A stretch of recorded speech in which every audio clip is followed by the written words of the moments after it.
Троена комбинација на гласање, повторно враќање на интернационалниот призвук со учество на голем број музички имиња од повеќе европски држави. Ова се дел од новитетите на годинешново издание на Макфест. Од директорот Љупчо Мирковски дознаваме дека учесниците на познатиот фестивал на забавна музика, кој по 31 пат се одржува во Штип, може да очекуваат и награди во чест на Душан Љубисављевиќ, некогашен член на дуетот Дуле и Коки, и Драган Карамфиловски Бојс, познати македонски музичари, кои за жал веќе не се меѓу нас. Значи, ќе воведеме освен жири во кое ќе имаме тројца странци, двајца од Англија, една од Холандија и двајца наши, домашни, телевоутинг, гласање на телевоутинг и новината е во тоа што пејачите ќе си гласаат меѓу себе.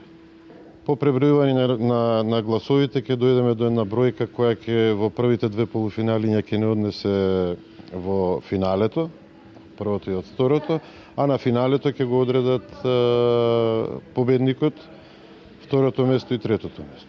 Мирковски истакна дека оваа година на ревијалниот дел после секоја макфестовска вечер ќе следуваат настапи на познати музичари, а на финалната вечер ќе можеме да ја видиме и слушнеме првата победничка на Макфест Хелена Благне. Мирковски додаде и дека уште во текот на денешниот ден и утре се очекува пристигнувањето на неколку настапувачи од странство. И последната вечер доаѓа влюбеницата во Штип, Хелена Благне, која како прв победник на Макфест, на незино барање сакаше да одржи концерт овде во ревијалниот дел и секако дека ние тоа го прифативме многу со одушевување, да речем, таа многу сака да доаѓа тука во Македонија, дури во последниот разговор ми рече дека сака да се пресели во Македонија.